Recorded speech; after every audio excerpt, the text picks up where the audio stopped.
उसके पति को दीर्घायु होने का आशीर्वाद दिया। उसी दिन से ये करवा चौथ मनाई जाती है। और नमस्कार दोस्तों, रंजना वेब फूड चैनल में आप लोग का बहुत बहुत स्वागत है। तो दोस्तों, मेरी तरफ से, मेरी पूरी फैमिली की तरफ से आप सभी प्यारे दोस्तों को करवा चौथ की ढेर सारी शुभकामनाएं। तो आज करवा चौथ है दोस्तों। तो करवा चौथ अभी शाम हो चुकी है। तो अभी करवा चौथ का मतलब महिलाएं जो होती हैं व्रत रहती हैं, करवा चौथ का व्रत रखती हैं। तो मैंने भी व्रत रखा हुआ है। तो अभी हम छत पे आए हुए हैं पूजा करने के लिए। तो यहाँ पे दोस्तों आप लोग देख सकते हैं चाँद निकल आया हुआ है। तो देखिए चाँद निकल गया है और अब मैं पूजा करना शुरू करती हूँ।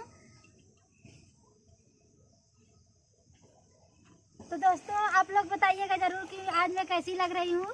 ये मैंने खुद से अपने हाथों से मतलब मैंने खुद से मेकअप किया हुआ है। तो आप लोग ज़रूर बताइएगा कमेंट करके कि मैं कैसी लग रही हूँ। और मेरे शादी का लहंगा है तो मैंने शादी वाला कपड़ा ही पहना हुआ है। तो दोस्तों मैं यहीं पर पूजा करूँगी।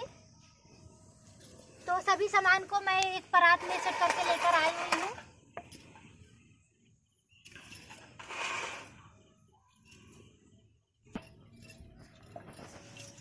तो सबसे पहले मैं लाल कपड़ा बिछाऊंगी।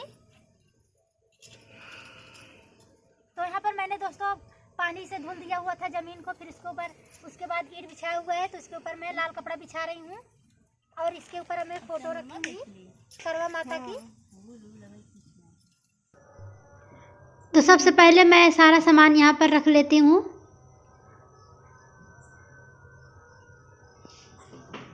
तो यहाँ पे सारे फल रख लेती हूँ और मैंने करवा रख लिया हुआ है। तो अभी हम करवा में बांध देते हैं। तो पूजा का सारा सामान मैं यहाँ पर रख ले रही हूँ।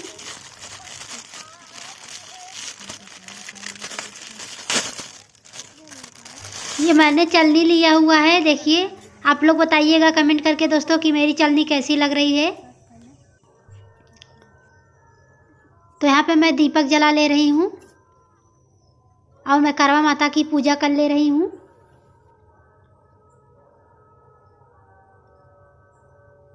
तो सबसे पहले करवा माता की पूजा किया जाता है। तो मैं यहाँ पर भोग लगा दे रही हूँ लड्डू का।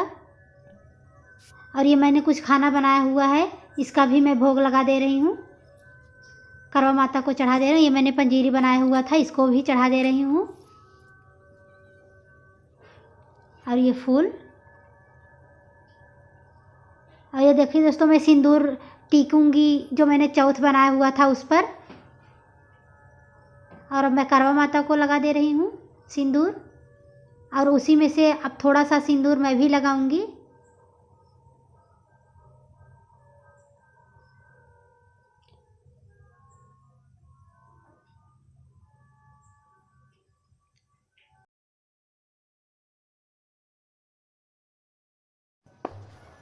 करवा में मैं सबसे पहले जल भर ले रही हूँ जल चढ़ाने के लिए। तो जल मैंने ले लिया हुआ है और मैंने सराय भी लगा दिया हुआ है करवा में। तो करवा दोस्तों जल भरने के बाद मैं चारों तरफ से करवा माता के फेरा लगाऊंगी 7 बार।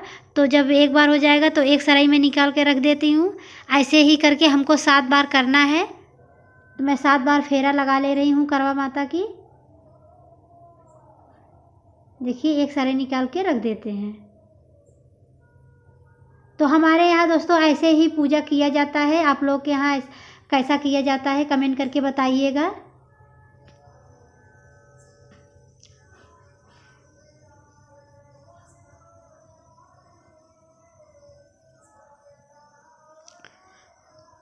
तो अभी मैंने 7 बार फेरा लगा लिया हुआ है। जो बचा हुआ जल है यहाँ पर हम चढ़ा देंगे।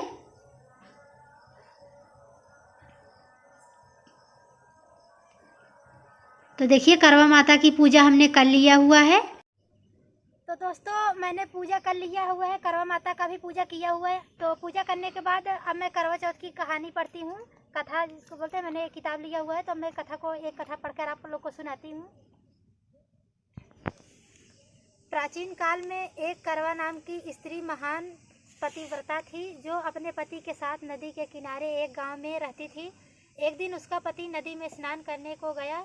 दैवयोग से स्नान करते समय वहां एक मगर ने उसका पैर पकड़ लिया। तब वह मनुष्य करवा करवा करके अपने पत्नी को चिल्ला चिल्ला कर पुकारने लगा। अपने पति की आवाज़ को सुनकर उसकी पतिव्रता स्त्री करवा भागी हुई चली आई और पतिव्रता ने आते ही मगर को कच्चे सूत के धागे से बांध दिया। मगर को बांधकर वह अपने पतिव्रत धर्म के बल से यमलोक में पहुंचकर यमराज से बोली, हे भगवान, मेरे पति को मगर ने पकड़ लिया है। इस अपराध में आप अपने बल से मगर को नरक में डाल दो। करवा की यह बात सुनकर के यम बोले कि अभी मगर की आयु शेष है, अतः मैं अभी उसको नहीं मार सकता। यमराज की बात सुनकर करवा बोली, यदि आप ऐसा नहीं करोगे तो आपको श्राप देकर नष्ट कर दूंगा। करवा की यह बात सुनकर यमराज भयभीत हो गया। अंततः पतिव्रता के साथ जाकर उस मगर को यमलोक को पठा दिया और उसके पति को दीर्घायु होने का आशीर्वाद दिया। उसी दिन से ये करवा चौथ मनाई जाती है और व्रत रखा जाता है। हे करवा माता, जैसे तुमने अपने पति की रक्षा की, ऐसे ही सबके पतियों की रक्षा करना। गणेश विनायक जी की कहानी। एक अंधी बुढ़िया थी, उसका एक लड़का और लड़के की बहू थी। वो बहुत गरीब था। वह अंधी बुढ़िया नित्य पति के गणेश जी की पूजा किया करती थी। गणेश जी साक्षात सन्मुख आकर कहते थे कि बुढ़िया माई, तू जो चाहे सो मांग ले। बुढ़िया कहती थी, मुझे मांगना नहीं आता, सो कैसे और क्या मांगूं।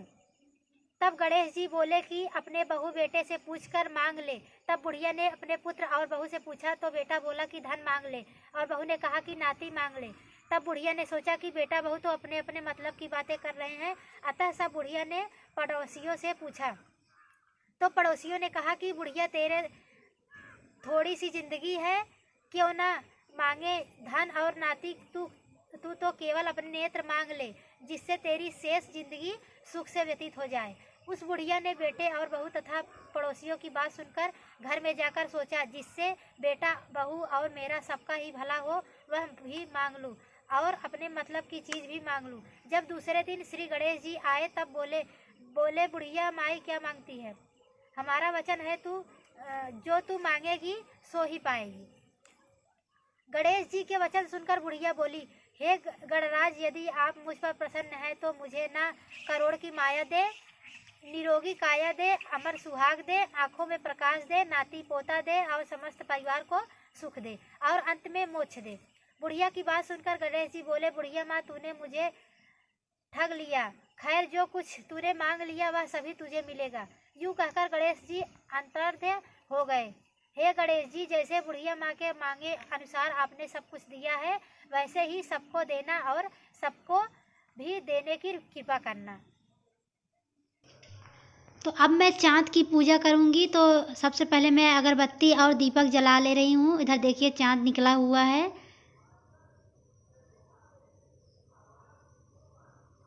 तो चाँद का मैं पूजा करना शुरू कर रही हूँ। सबसे पहले अगरबत्ती उनको चढ़ाऊँगी।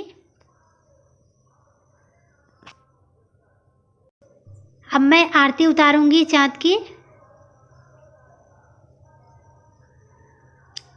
तो सभी सुहागिन महिलाएं आज के दिन व्रत रखी हुई हैं अपने पति के लिए। बहुत ही अच्छा लग रहा है दोस्तों व्रत रखने में। तो पूजा हमारा हो गया है, चाँद की मैंने पूजा कर लिया हुआ है। अब मैं इनको जल अर्पण करूँगी।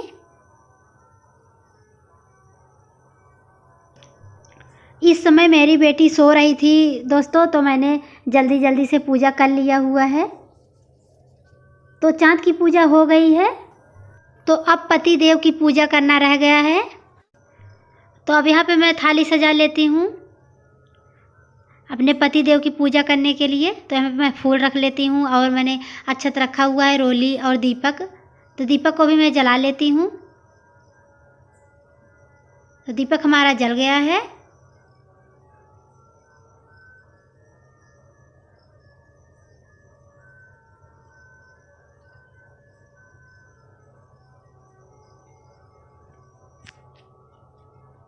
तो सबसे पहले मैं चंद्रमा भगवान को देखूंगी।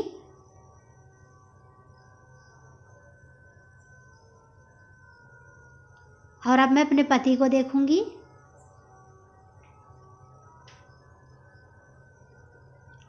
और अब मैं अपने पति देव को टीका लगाऊंगी।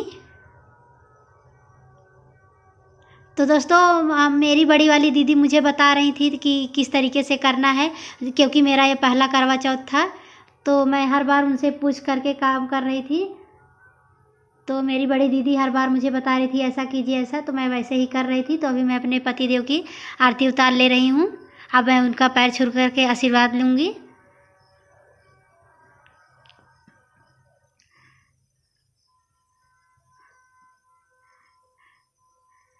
और अब मैं आती हूँ करवा माता के पास। तो मेरी दीदी ने कहा दोस्तों कि आप भी करवा माता से कुछ मांग लीजिए, आपके लिए पत्नियां दिन भर उपवास रखती हैं। तो वही हम लोग हंस रहे थे, तो ये करवा माता से प्रार्थना कर रहे हैं। तो अभी हमको बहुत ही ज़्यादा प्यास लगा हुआ है दोस्तों। तो अभी समय 10 बज चुके हैं, तो बहुत ही ज़्यादा प्यास लगा हुआ दोस्तों। तो मैं अभी अपने पति के हाथ से पानी पी लेती हूँ। पूजा हमारी संपन्न हो गई है। तो सुबह से ही दोस्तों ना ही कुछ खाए पिए, इतने देर तक रहना मतलब बहुत ही ज़्यादा। इस समय तो भूख तो नहीं, लेकिन दोस्तों प्यास बहुत ही ज़्यादा। जो कहते हैं कि जल ही जीवन है, तो बगैर जल के नहीं रहा जाएगा। खाना खाए बगैर तो रह सकते हैं, लेकिन जल के बगैर नहीं रह सकते। तो अभी हमें बहुत ही ज़्यादा प्यास लगी है, तो अभी मैं अपने पति के हाथ से पानी पीऊँगी।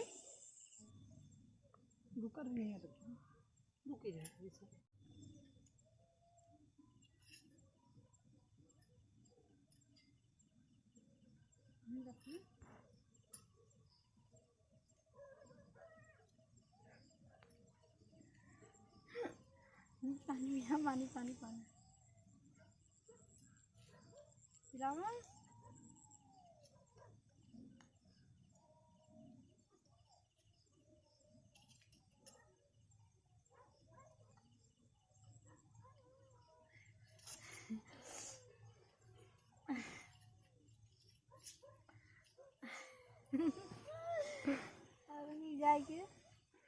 दोस्तों मैंने पानी पी लिया। अभी जाके मेरे जी को संतुष्टि मिला हुआ है, तो अभी मैं अपने पति को पानी पिला देती हूँ।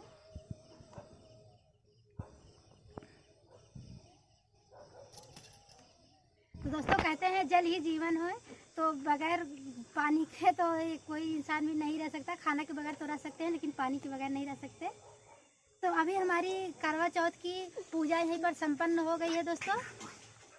तो अभी हम लोग चलेंगे नीचे, खाना खाएंगे। तो आज मैंने खाना में क्या क्या बनाया हुआ है, तो इसका भी वीडियो मैंने बनाया हुआ है, तो आप लोग देख लीजिएगा। नहीं तो मैं लिंक डिस्क्रिप्शन बॉक्स में दे दूंगी। तो अब मिलेंगे आप लोगों से अगले वीडियो में। तो आप लोग ज़रूर कमेंट करके बताइएगा कि मेरा ये पूजा आप लोग को कैसी लगी, ये करवा चौथ है, और मैं आज कैसी लग रही हूँ, और मेरे पति कैसे लग रहे हैं। ज़रूर कमेंट करके बताइएगा। तो मिलेंगे आप लोगों से अगले वीडियो में। तब तक के लिए नमस्कार।